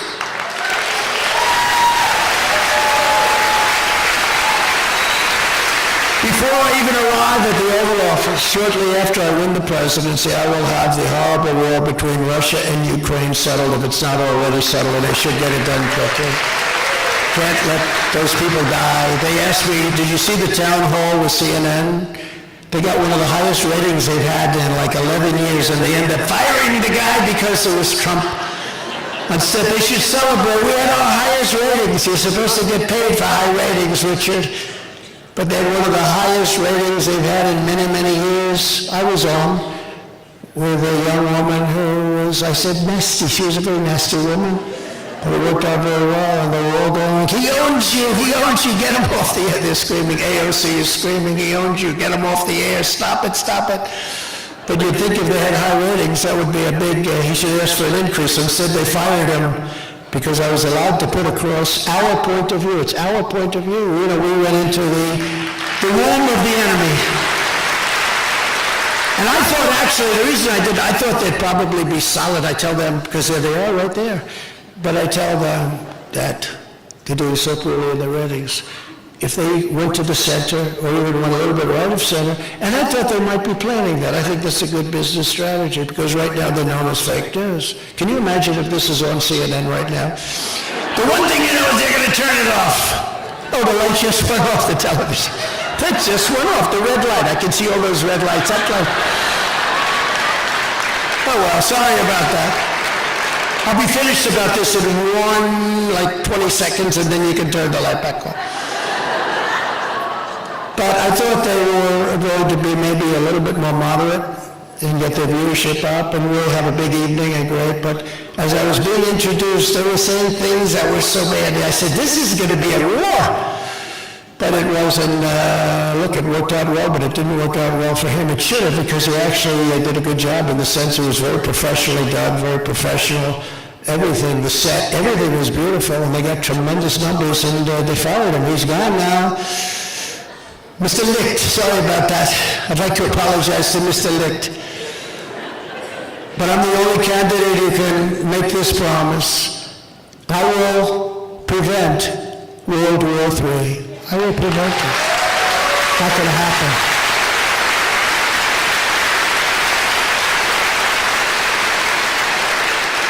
And we're much closer than you think right now to having it. And at some point it will happen. It will happen. I will prevent it. I'm the only one that can say it. I know them all. I know how to deal with them. I deal with them. And I'm not saying I know how, but I will get it done. I will get it done. Did you see the other day Putin said they're delivering nuclear missiles to Belarus? Here we go.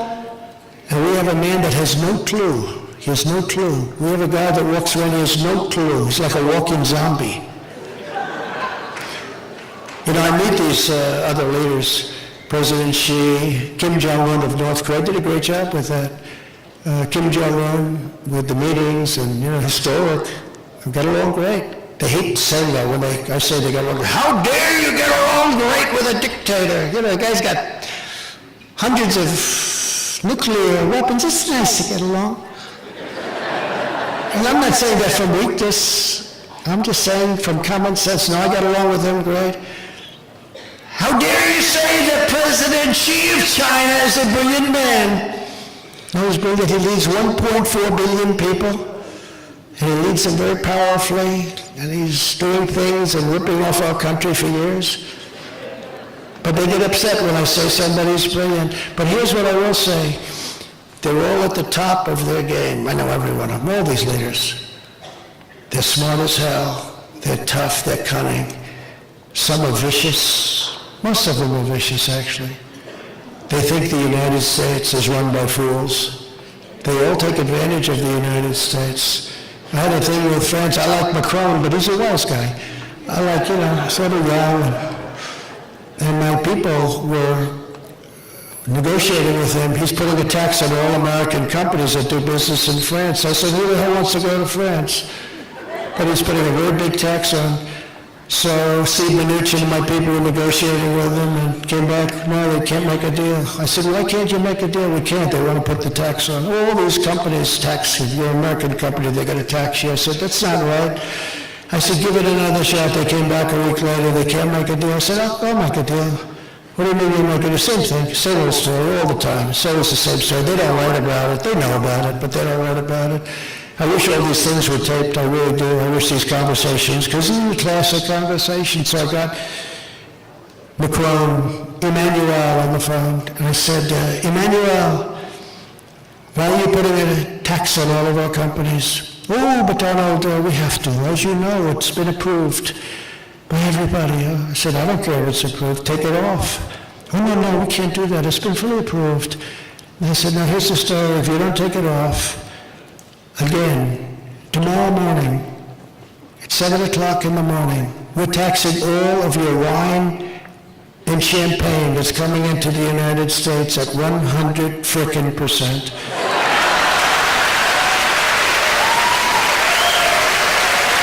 They'll tell you that's true.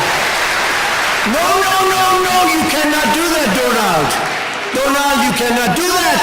That is not fair. No, it's not fair that you're putting this massive tax on American companies, but not others. And that's only because you think we're a stupid country. I said, you're not going to do that, Emmanuel. Tomorrow morning at 7 o'clock, 100% on every frickin' bottle of your wine and champagne. I don't even like it. I like the stuff made in our country better, even though I don't drink too much wine. One of my good things. Not a big drinker. But no, we don't want that, Emmanuel. No. I said, yes. You have 10 minutes to call me back. He called me back in 3 minutes. You have a deal. That was it. That was the end. But you know what? Now he's going to put it back on. So nobody's going to. You think Biden's going to call him back and talk that way? No, they don't talk that way. And yet they're vicious. I don't even think it's Biden that's vicious. I think it's a circle of maniacs around him. You know, you have a woman in the Justice Department, Lisa Monaco. She's a Trump hater like nobody you've ever seen. I think she's second in the Justice Department. Lisa Monaco, very unfair. You have this maniac, I call him a deranged person, Jack Smith. He's deranged. His wife hates Trump even more than he does. And these are the people who get treated very unfairly. But I will also, so importantly, immediately cancel every open borders policy of the Biden administration. The borders will be closed unless you come in legally.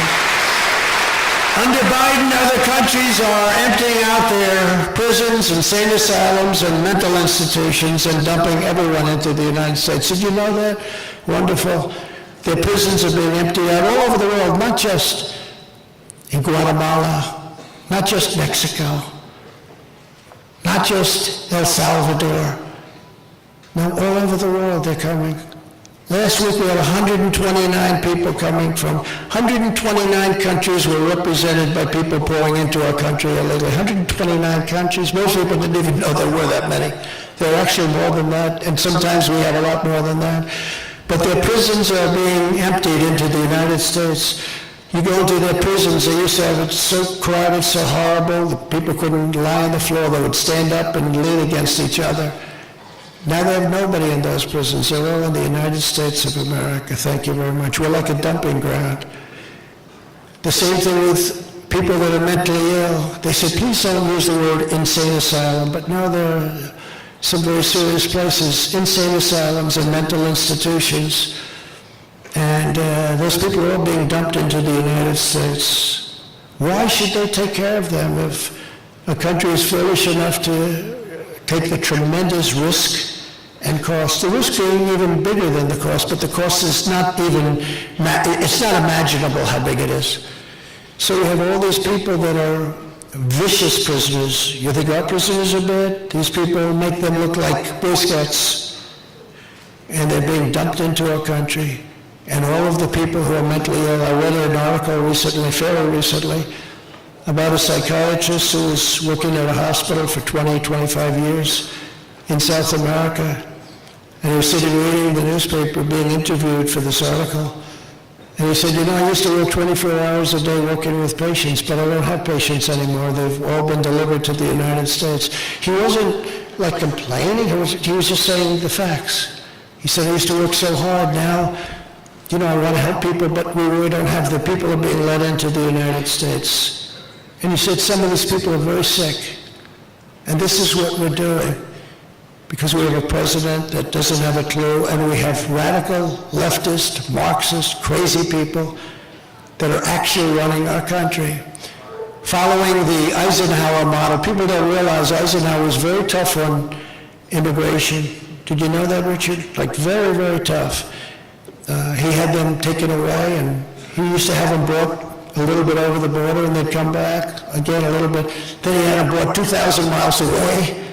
and they didn't come back so quick. But they used to put him on the other side of the border, they'd come right back. But he was very tough. But we'll use all necessary state, local, federal, and military resources to carry out the largest domestic deportation operation in American history. We have no choice. We have no choice. And I'll probably lose votes because of that. They'll say, oh, we're so mean. We're not mean. They're killing people. They're destroying our country. And if I lose votes, that's okay. I don't care. We have to do what's right. We have to straighten out our country. I will ask every state and federal agency to identify every single known or suspected gang member in America, and every one of them that is here illegally, we will pick them up and we will send them back to the country from which they came. We'll bring them back very quickly. Because we don't want you or your family killed by some deranged person or some person that's in prison for having killed 9 people and that happens to be living happily in the United States of America. And this is very unsuspecting. When they hit you, you wouldn't even expect it. These are hardened criminals. And to further deter illegal immigration, I will sign a day one executive order ending automatic citizenship for the children of illegal aliens. Automatic citizenship. Automatic citizenship. And unlike Ron DeSanctimonious, who voted to gut Medicare, to remember that he voted to gut it, and Social Security, gut Social Security, and he voted 3 times to raise the retirement age to 70. You know, Ron DeSanctimonious is a disciple of Paul Ryan. Anybody that's a disciple of Paul Ryan, you don't want him. But I will always protect Medicare and Social Security for our great seniors.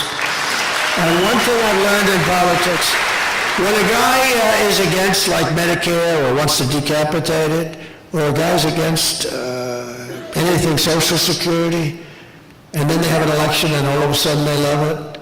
Well, he hasn't even said that yet. But when they have, and you earned it, you know, people have been working very hard for long periods of time. There are many things we can cut. You don't have to cut Social Security, you don't have to cut Medicare. If we did the oil thing, you wouldn't have to even think about these things. But they don't want to do the oil thing because they don't know what they're doing. But one thing I learned is that when they want to do it, then they go a little bit because they want to try and get elected. They always go back to it. So when somebody wants to cut Social Security or Medicare, and then they go back to say, well, I love them very much, within a fairly short period of time, they'll be cutting it. Just remember what I say. And I will not put a national sales tax of 23% on our citizens, which DeSantis wants to do. He wants to put a 23% national sales tax on. Rich people, I sort of like the idea for myself. Can you imagine somebody now is going to pay every time they buy something 23%? This will not be happy, but more importantly, it's not fair. On day one, I will immediately sign a new executive order to cut federal funding for any school pushing critical race theory, transgender insanity, and other inappropriate racial, sexual, or political content on our children.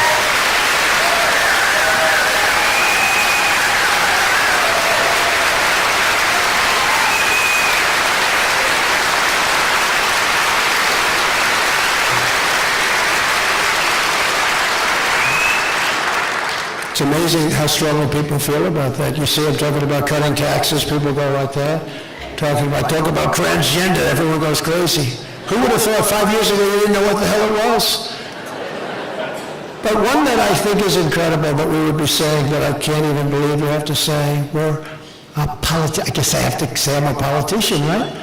I don't want to say that, but I have to. I became president, I guess I'm a politician. But I can't believe I say this.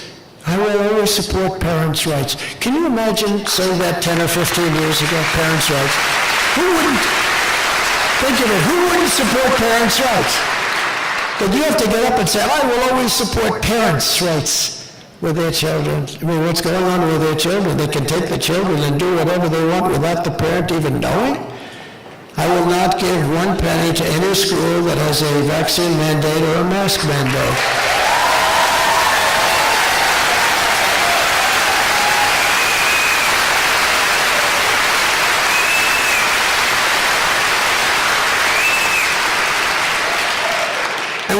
easiest to me is I will keep men out of women's sports, okay?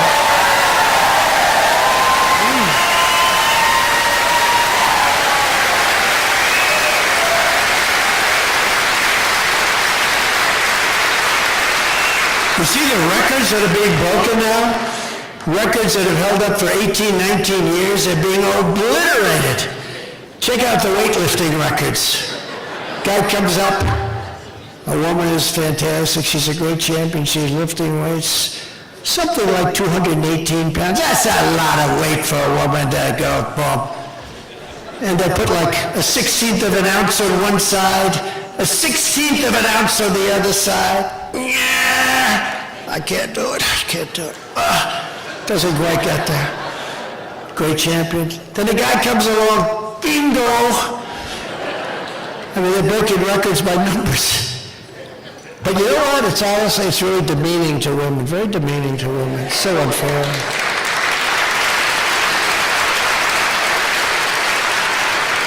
The swimmers, the women, female swimmers, they're great, incredible people, incredible athletes, but they're getting obliterated. These records are just getting obliterated. Some women are being badly injured by the wind burn that's caused by the man going so much faster. The wind is blowing. It's just terrible. No, these records are being obliterated. It's so unfair. But who would even think that you could allow this? Who would say that this is okay? These people are sick. They're deranged. I saw a law prohibiting child sexual mutilation in all 50 states. Child sexual mutilation.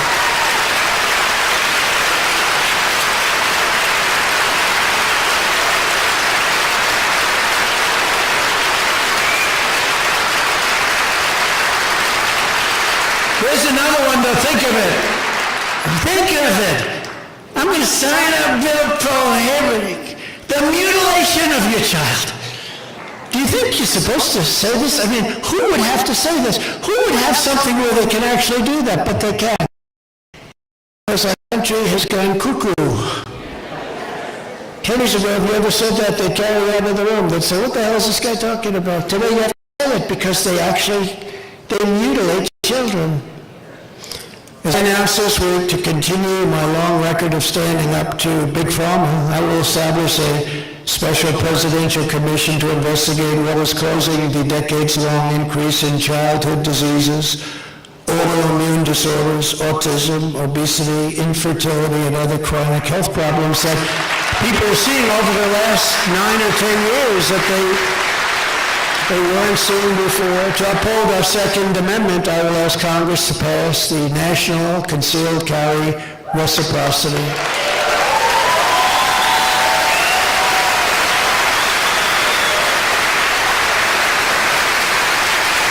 And I've always had the endorsement of the NRA, and I should, because I've kept it going. I've kept our Second Amendment totally alive. We haven't done anything to injure it or hurt it, and it's been very hard. It's been a very hard battle, but the NRA's always endorsed me, and I appreciate it. But I've done a job that for years I've kept it alive under the most trying circumstances. We need it for protection. We need it for our safety. We need it for other things too, including sporting, including living, but we need it for our protection, and I am a big believer in the Second Amendment. You know, a certain country, a man was elected, and they're having tremendous crime out in the countryside all over this country, where people were going in, attacking households, and killing and raping and doing things that were just absolutely horrible. And he got elected, and he said, everybody go out and buy a gun. And they did, and now your crime is down like 40%. Go out and buy a gun to protect yourself. It's down 40%. Before then, you couldn't have any protection. And the one thing you know, the bad guys are going to have the gun. They're not going to be following the rules. I will protect innocent life just as I did for 4 strong years. Nobody did a job like I did, including Roe v. Wade, bringing it back to the states. Did a great thing. And remember that this is a very complex issue. What we've done is we've shown that they are the radicals, not the pro-lifers. They are the radicals because they're willing to kill a child 7 months, 8 months, 9 months, and even after the child is born.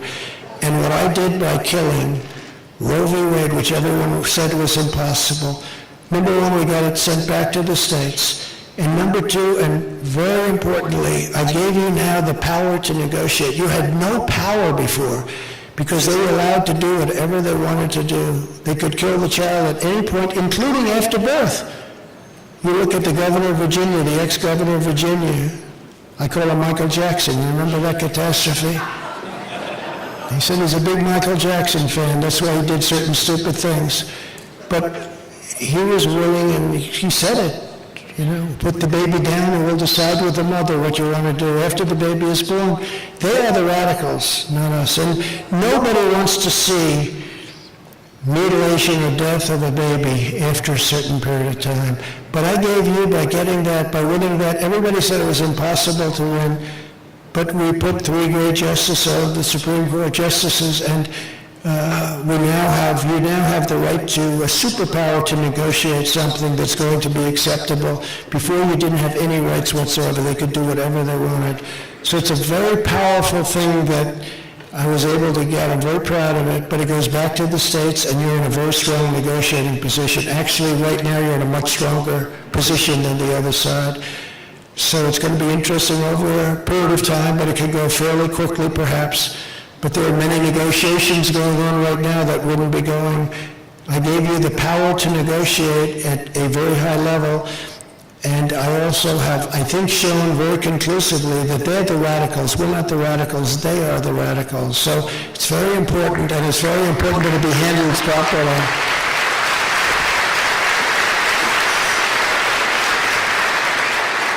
I will restore free speech in America, and I will require every federal employee to pass a new civil service test demonstrating an understanding of our Constitution. And finally, oh, look at that, wow. That's nice. Nice that you believe in the Constitution. That is really something. That's great. Finally, to restore pride in our history and confidence in our future, I will lead a massive year-long salute to America to celebrate the 250th anniversary of July 4th, 1776. That's the date. We're not changing the date. We have a massive anniversary. And our country deserves it, especially what it's going through now. This is what we must do to restore our country to greatness. The USA is a total mess. Our economy is crashing. Inflation is out of control. China, Russia, Iran, and North Korea are formed together as a menacing and destructive coalition. Nobody thought that would be possible. It's all taken place over the last 2.5, 3 years. Our currency is crashing and will soon no longer be the world standard, which will be our greatest defeat in 200 years. This will be, in many ways, bigger than losing a war. It will take our power away from us. It will take everything away from us. And it's happening faster and faster. And it will happen if we're not put there. We have to stop it. We have to have the currency of record. That would be a tremendous failure. That would lead to problems the likes of which you would never even be able to think of. But it won't happen with me, not even a chance, just like Russia would never have happened with Ukraine. China would not have even thought about raiding Taiwan. They're flying bombers over there every day. They have ships circling it. They're getting ready for something. They were never doing that in 4 years. One of these gentlemen standing right there said, well, you have to admit, nobody talked about it when Trump was president. That's right. If you took the 5 worst presidents in the history of the United States and added them up, they would not have done near the destruction to our country as Joe Biden and the Biden administration have done.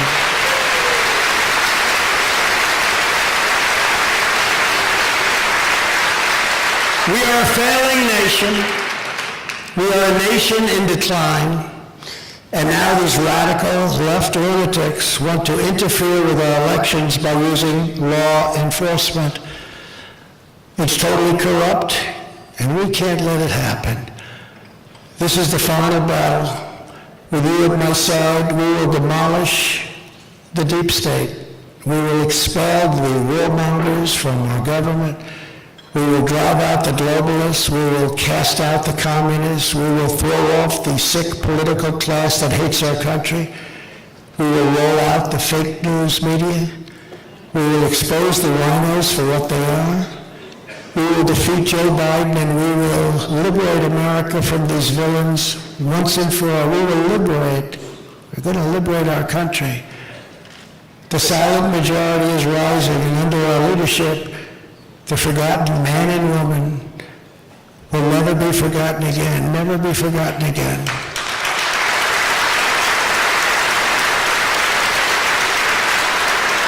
With your help, with your love, your prayers, you have to remember this will happen. This will be a certainty. We will put America first always, and that will lead to the fact that we will make America great again, greater than ever before. Thank you very much, North Carolina. Congratulations to Mike. But thank you very much. Great to be with you. Thank you.